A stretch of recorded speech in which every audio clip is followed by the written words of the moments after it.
Assalaamu calaykum waraxmatullaahi tacaala wabarakaatu. Halkani waa Higgs Technology. Aniguna waxaan ahay Maxamed Amiin. Kusoo dhawaada cashirkeennii maanta.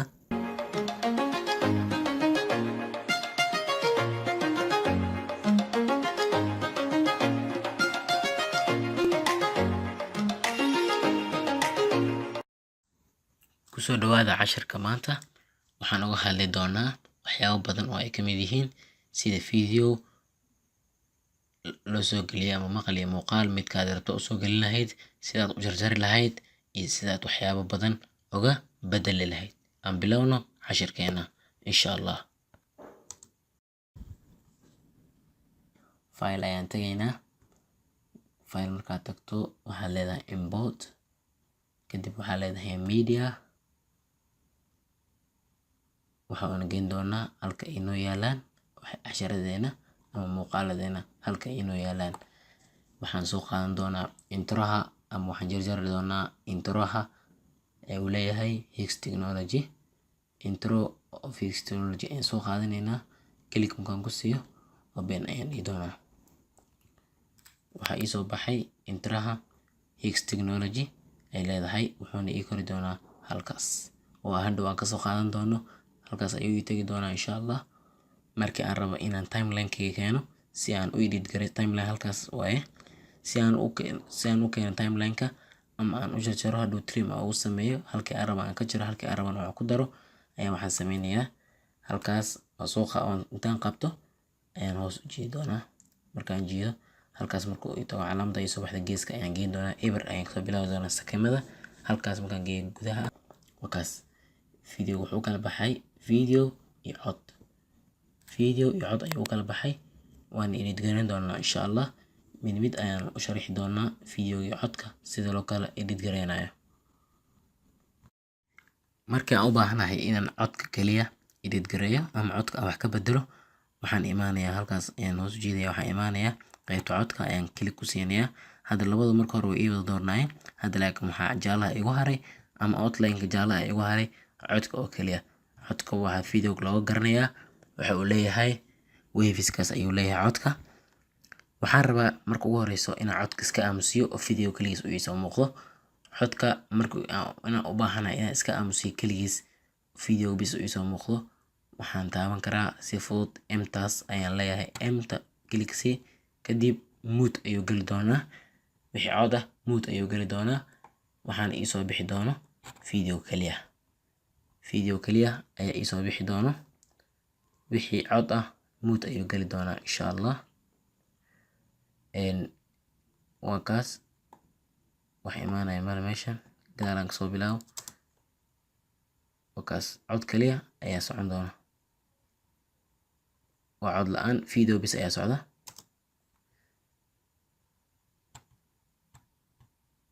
Marka haddii aan rabo inaan codka soo sii daayana M-ta ayaan ka qaadi doonaa. Hadda caadi ayuu igu fasaxmi doonaa. Codka ayaa iga gaaban. Waxaa hadda waa la maqlaa umaleynaa. Wakaas markii aan rabo inaan videoga sidoo kale waxaan ku samayn karaa mute ayaan video ku samayn karaa oo videoga ayaan aamusin karaa. Meesha waxay isku bedelaysaa black. Waxaa socon doona cod bis ah. Cod ayaa socda bis ah. Videogii uu tirtirmay ama uu aamusay isna mute ayaan geliyay. Marka waxaan kaloo samayn karaa codka kaligiis inaan jaro ama video kaligiis inaan kala jaro. Codka waxaan ku kala jari karaa kaligiis. Meesha aan rabo ayaan imaanayaa codka kan aan ka qaaday mute-ka videoga. Markii aan labadan waxaa la kala yiraahdaa audio track iyo video track. Video track waa kan kore oo qaybta video laga xukumo ayaa video track ah. Kan hoose oo qaybta audio-ga ahna waa audio track. Asal socono qaybta hoose ee codka ayaa laga maamulayaa oo waveska leh. Codka haddii aan rabo inaan opacity-giisa ama yareeyo ama codka buuqiisa ama qaylihiisa aan yareeyo, codka volume-kiisa marka hoos inaan u dhiga rabo, halkaas ayaan click xoog ugu siinayaa. Hoos ayaan u dhigayaa. Calaamaddaas aad aragtaan hoos ayaan u dhigayaa. Hoos haddaan u dhigo codka wuu gaabsami doonaa. Codka sidii hore ama aha wuu gaabsamay. Markii aan dheereeyo oo 0 aan ka dhigay meeshaas oo soo weynaaday codka oo kor u soo qaadmay. Marka si aan u sameeyo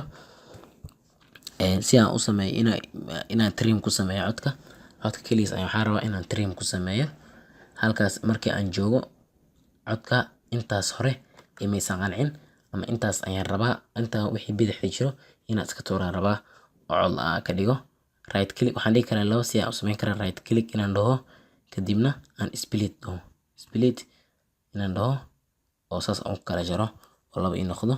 Haddii kale waxaan samayn karaa anoo meesha joogo ayaa waxaan taaban karaa s bisa keyboardkayga waxaan taabanayaa s haddaan taabto automatically u jarmay. Kii inaan jaro rabay ayaa waxaan leeyahay delete. Intaa click si waxaan leeyahay delete. Waxaan kaloo dhihi karaa control delete ayaan dhihi karaa. Waxaan kaloo ku samayn karaa codka iyo hadda way iska raaceen. Codka iyo waxaa iska raacay muuqaalka iyo codka inay israacaan ma rabo. Codka iyo muuqaalka inay israacaan ma rabo. Codka iyo muuqaalka si aan u kala jaro waxaan sameynayaa codka iyo muuqaalka way isla socdaan ma rabo inay israacaan. Waxaan leeyahay u taabanaysaa si aad codka u kala codka iyo muuqaalka aad u kala reebto. Haddii aan sameeyo codka keligiis ayaan muuqaalka keligiis ayaan meel geyn karaa. Muuqaalka keligiis waa kaas meel ayuu tagayaa. Codka keligiisna meeshaan rabo waan geyn karaa. Keligiis waa kaas. Marka codka keligiis ayaan rabaa inaan jarto. Codka keligiis ayaan rabaa inaan jaro. Waxaan leeyahay s oo split ah. Kadibna click ayaan siinayaa delete. Kadib click ayaan siinayaa delete ayaan leeyahay. Codkii meesha waa ka baxay. Sidoo kale video keligiis daan rabana sidoo oo kale ayaan sameynayaa. Meesha videoga codka aan ka jaray ayaan isagana ka jarayaa. S si fudud keyboardka s ayaa taabanaysaa. Kadib qaybtii aad jartay rabtay ama aad tuurtay rabtay ayaad waxaad siinaysaa click kadibna delete. Si fudud ayaad delete u leedahay. Kadibna waa isla qabanaysaa shift ayaa adoo la hayso. La qabo shift drag and drop ku samee oo geeska gee. Hadda way isku kala lahaadeen. Codka iyo videoga hal mar ayaan ka wada jaray. Qaybtaasna waa iska tuuray. Codka iyo videogana saas ayaa loo kala reebaa.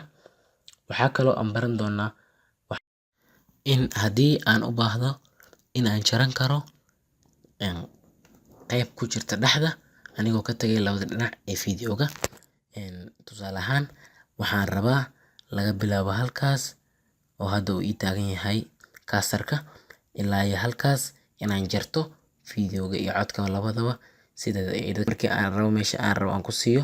Waxaan leeyahay right click trim start ama alt bracket open bracket then waxaan leeyahay ilaa meesha aan rabo ayaan geysanayaa kaasarka ayaan waxaan rabaa meesha aan rabo inaan geysto ayaan rabaa. Waxaan leeyahay right click trim end ama alt ama waxaan leeyahay alt close bracket.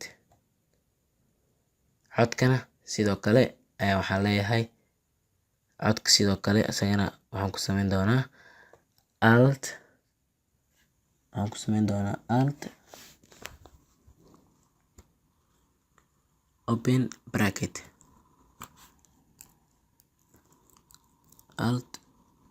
open bracket meesha kale ayaan ku samayn doonaa isagana. Waka intaas ayaan rabay inaan soo qaato. Intina way hagaagtay. Hadda aan shido codka. Waka inta u baahnaa waan samaystay. Sidaas ayaa waxaan u samaysan karaa qaybta ah in dhexda wax ku jiro ama clip dhexda ku jiro si aad ula soo bixi lahayd. Hadda waxaan baranay sida gees aad uga jaran lahayd, sida dhexda uga jaran lahayd codka ama muuqaalka.